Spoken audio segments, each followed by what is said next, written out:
Arise, Yahweh.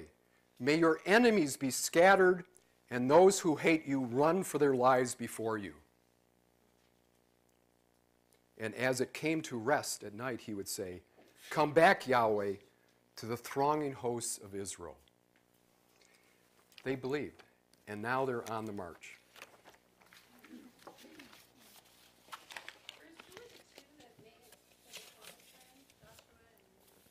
Pardon? I didn't hear. Joshua and Caleb. And we'll talk more about that. Yeah.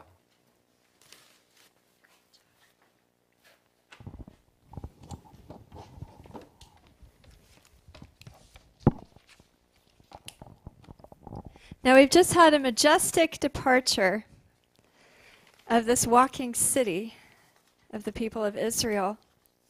And the Shekinah cloud is leading them as a pillar of fire by day. A cloud by day and a pillar of fire by night.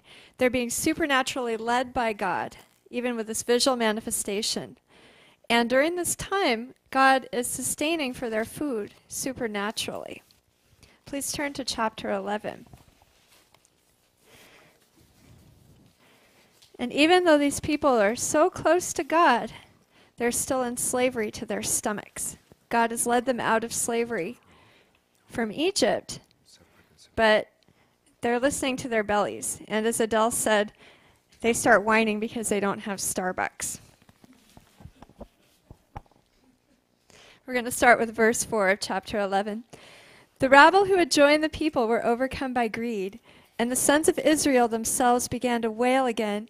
Who will give us meat to eat? They said. Think of the fish we used to eat free in Egypt, the cucumbers, melons, leeks, onions, and garlic. Here we are wasting away, stripped of everything. There is nothing but manna for us to look at. The manna was like coriander seed and had the appearance of bdellium.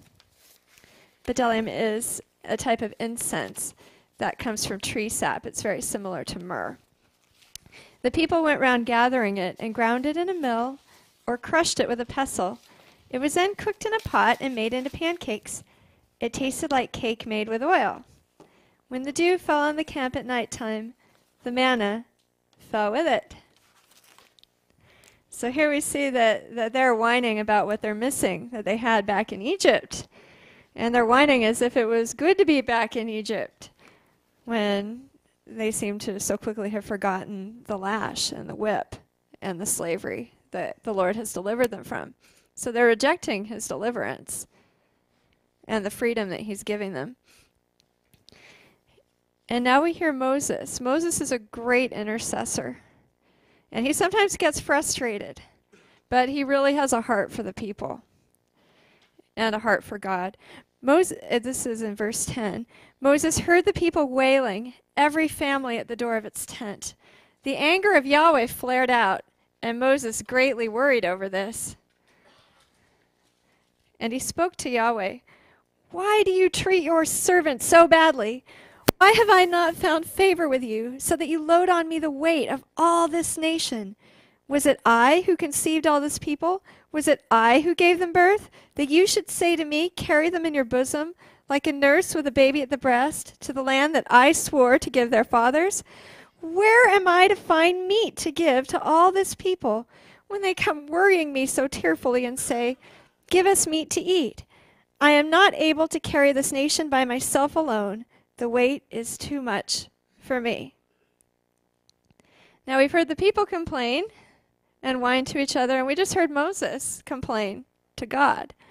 And Moses responds to the two complaints very differently. So I want you to ask yourself why this is the case. Why is one complaint answered favorably and one complaint answered as a rebuke? We also see again in here, in the prayer Moses just said, that he's reminding God that it's God who's bringing them to the promised land, that it's God who conceived these people. And God is going to set things right for Moses, and he takes care of an internal problem within the leadership of Israel, because the weight was too much for Moses to carry. So he tells Moses that he's taking some of the spirit that's upon Moses, and he's going to put it on 70 elders so that they can share the burden of leadership for the nation. And after he says what he'll do there, he gets back to the manna and the whining people. In verse 18, God tells Moses, "To the people say this, purify yourselves for tomorrow, and you will have meat to eat, now that you have wailed in the hearing of Yahweh and said, 'Who will give us meat to eat? How happy we were in Egypt!' So be it.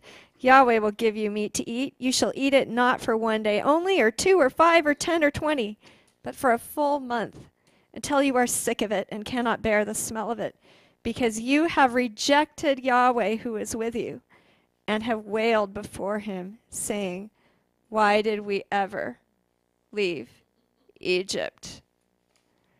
So this isn't just about food. This is about rejecting God.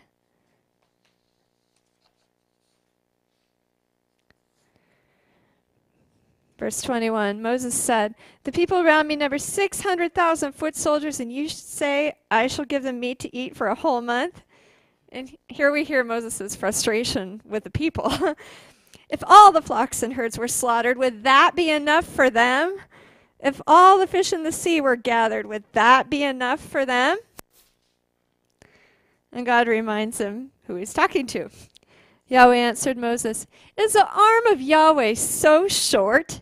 You shall see whether the promise I have made to you comes true or not."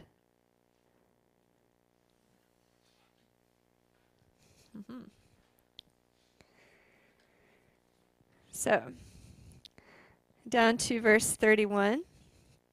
And remember, this is the God who opened the Red Sea.